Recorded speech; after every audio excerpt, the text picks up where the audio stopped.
Yeah. Oh. Damn. That didn't suck at all. What do you know? Jeez. Thanks for joining me today.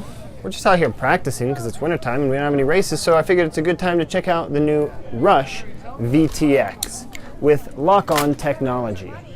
So let's dive in and see what this thing's all about.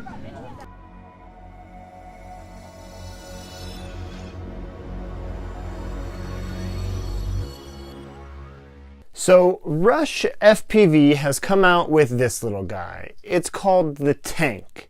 It's a VTX with something they call lock-on technology, which basically is constantly checking the output frequency and power, so it maintains a lock-on to that, because any variance in power will change the frequency and you could blast somebody else out of the air.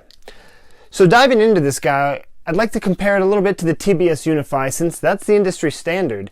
If you show up to a race without a TBS Unify and somebody's having video problems, chances are you're going to be the first one they're going to check. So let's see what other options are out there that are just as strong, that work just as well, and that are priced competitively.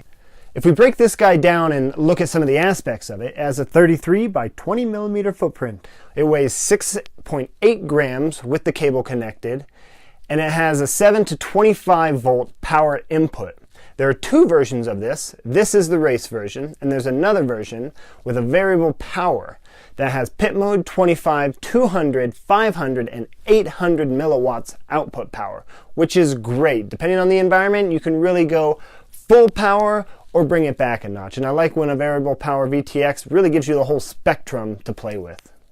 If you look at the price range, the race edition can cost you anywhere from $25 to $30 depending on websites, and the variable power one can cost you anywhere from $30 to $35.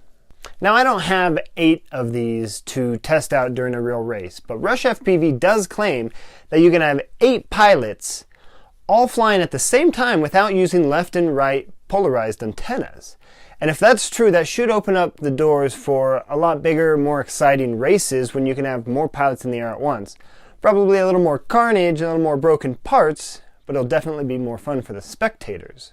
In order to set this guy up, all you need to do is get power. I chose to grab it straight from my battery since I'm running 4S. That was plenty of power and not too much. You run the video out from your flight controller into the VTX because you're sending the signal out into the air to be picked up by your goggles. And then you solder on the audio cable from here onto an unused UART port on your flight controller. I used the UART 3 port, and you solder it to the TX because your flight controller is transmitting a signal to the flight controller to change the power output or frequency. You must be running Betaflight, I believe 3.1 at least, because that's when Smart Audio was implemented. And then once you're done with all of that, you can go into Betaflight, onto the commands port, and then into peripherals. I use UART 3, and so we're going to do the same thing here and go to the UART 3 peripherals and turn on the TBS Smart Audio. The video quality coming out of the Rush FPV is great.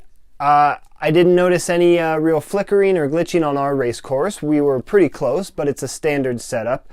We're using roughly a football field sized area for our gates. And honestly, this worked just as well as the TBS Unify, if not even better. I don't have the equipment, I don't have an oscilloscope, and I don't have a frequency tester. But just for your average hobbyist, the Rush FPV Tank VTX worked just fine. The Smart Audio worked the first time I set it up. It was incredibly easy to install. All you do on your controller is push up on the right stick and left on the left stick. I fly mode 2, and it'll bring up your menus, and then from there you go into features and into the VTX, where you can then change channels, and if you have the variable power, you can also change your power output.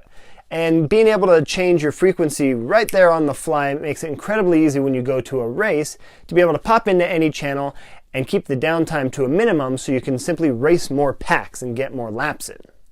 So how does the Rush VTX Tank stack up against the competition? Mainly TBS Unify. So for price, since the race edition comes in at around $25, that's right on par with the TBS Unify brand.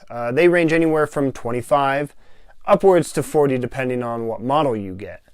So you definitely get a 4.5 stars for being on par. I'd definitely give you 5 stars if you came in under, but I understand there's a standard price that you need to get out there. Second is the install. Install, you definitely get a 5 stars. I don't know how much easier this could be. It's soldered exactly like every other VTX out there on the market, and the setup in beta flight is literally 2 or 3 clicks of the mouse once you're connected to your quad. So 5 stars for install, incredibly easy. So as far as quality on the Rush FPV Tank VTX, this guy is a tank and it's great. It gets a 4.5 stars for being on par with the TBS Unify, which is basically what everybody's flying at the races. I think it's durable. The video quality that I was receiving through on my goggles was great. I didn't have an issue with it. And the price is right on par with everything else out on the market. So if you have had a problem with TBS and you're looking for another brand, maybe give it a shot. They do have that lock-on technology, and if everybody starts running something with a similar aspects, we can get a lot more birds in the air and fly a lot more packs at all of our races. So thank you for looking at Rush FPV with me. This was my opinion and review of the product. Please like, share, subscribe to my channel, and always be sure to check out FPV news every month, and keep an eye out on lots of giveaways coming down from your average hobbyist. Thank you again. We'll see you next time.